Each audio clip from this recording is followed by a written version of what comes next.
John Lennon called himself a dreamer when he sang, "Imagine all the people sharing all the world."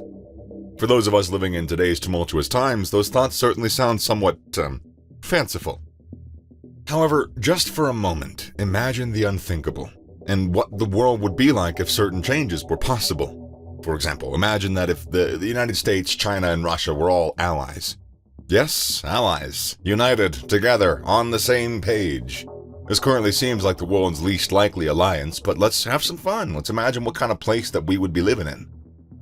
At first glance, it would surely be a better world. A more peaceful, cooperative, productive world, with three of the most influential global powers working together instead of against each other. If tensions were eased between these three countries, most of the world would breathe a massive sigh of relief and start to look optimistically towards the future. Because with their combined economic might, military strength, and large populations, the potential to provide support, aid, and supervision to various regions of the world would be enormous. But before we take a look at what the big three might be able to achieve, let's look at the numbers. First of all, the GDPs. Not surprisingly, when you put the world's two largest economies together, it makes for some pretty impressive stats. America's GDP of $25 trillion, coupled with China's $18 trillion and Russia's $4 trillion, gives this alliance a whopping $47 trillion combined GDP. And that's backed up by a huge total population of almost 2 billion people. Last of all, and again not surprisingly, is the incredible military strength in the show, if the big three are on the same team. America, Russia, and China have the world's strongest militaries, in that order. On paper, looks pretty impressive. Plenty of spending power, plenty of people, and plenty of muscle. So what to do with it? This is where we can start to let our imaginations wander. Wander toward a world that John Lennon wrote about back in 1971. Let's not worry about how unlikely things may seem now, and let's just go with the hypothetical. If the US, China, and Russia were to become allies, then each of their respective allies could ostensibly also be on the board. And now that's where it gets interesting. For example, look at the Middle East. Iran has a long and strained relationship with the United States, often bordering on volatile. It dates back to 1953, when the US helped an Iranian military coup install the Shah as Iran's ruler, leading to decades of resentment amongst the Iranian people. Iran has formed alliances with both China and Russia for economic, political reasons, and, the sort. Increased trade and investment with China and Russia is a big incentive, as is the chance to align with two countries opposed to US ideologies. But if the US was an ally of China and Russia, Iran wouldn't necessarily have to become best buddies with the US, but it would make economic sense if it did. Ideologies generally run second to economic prosperity. Over to Israel. A longtime ally of the US in the Middle East, Israel also has a good relationship with Russia, mainly based on both of them being on strained terms with Turkey. If China was an ally of the US and Russia, it could be well persuaded to establish a bond with Israel. If a John Lennon/Imagine type of world were to be true, building these alliances could bring peace negotiations between Palestine and Israel closer than ever. Iran is a close ally of the Palestine and the US with Israel. With China and Russian backing, perhaps all parties could be brought to the negotiating table. Perhaps, just perhaps, in this fanciful future we are imagining. Turkey is the biggest military power in the Middle East, and arguably the most influential country in the region. It's been an ally of the US for decades, and China is its third biggest trading partner. If the big three could form any kind of alliance with Turkey, it would go a long way towards building some stability in the region. For example, having a powerful country such as Turkey being aligned with the big three might potentially keep troublesome regimes in check. If the US, China, Russia, Iran, and Turkey were all allies back in 2011, it's very unlikely the Syrian government would have been bold enough to commit those atrocities that it did on the Syrian people. And the Middle East is just one of the many troubled spots that could potentially be cooled if the US, China, and Russia were to exert their influence. Other volatile regions include Sudan, Afghanistan, North Korea, and most recently, Ukraine. As we said, this is purely speculative.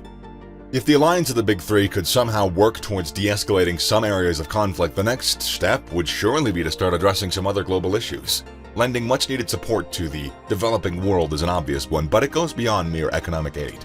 Clearly, an alliance of America, China, and Russia would have ample funds with which to assist struggling third-world countries. However, the key would be in providing support and how to productively use the funding.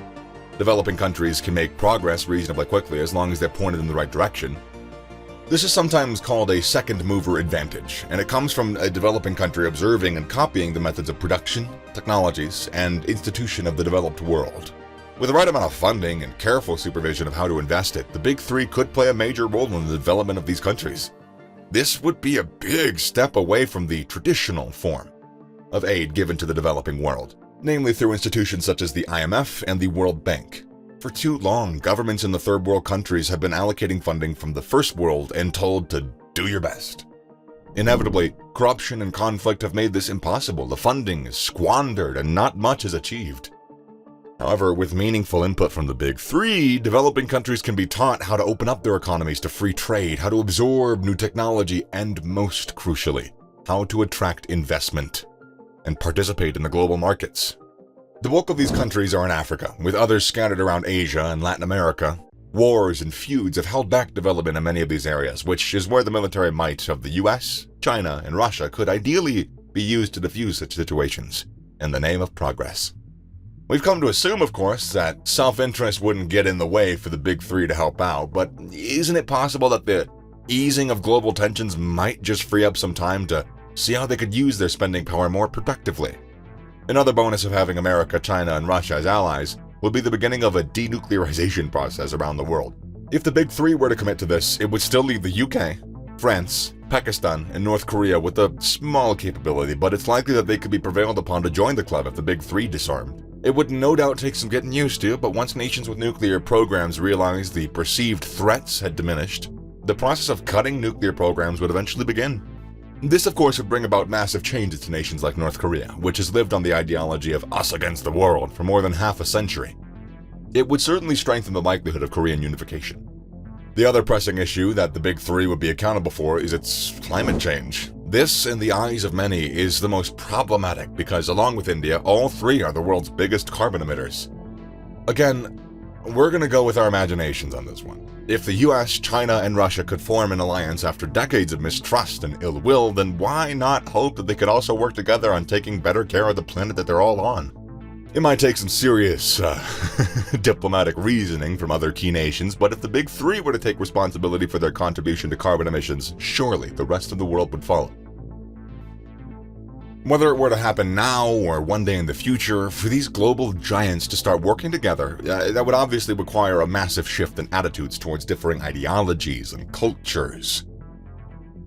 It would be about accepting the differences between nations. It would mean reshaping the goals and visions of one's own country and trying to make that work in a global context. Yes, each of the Big Three would still be fiercely economically competitive because that is basic human nature.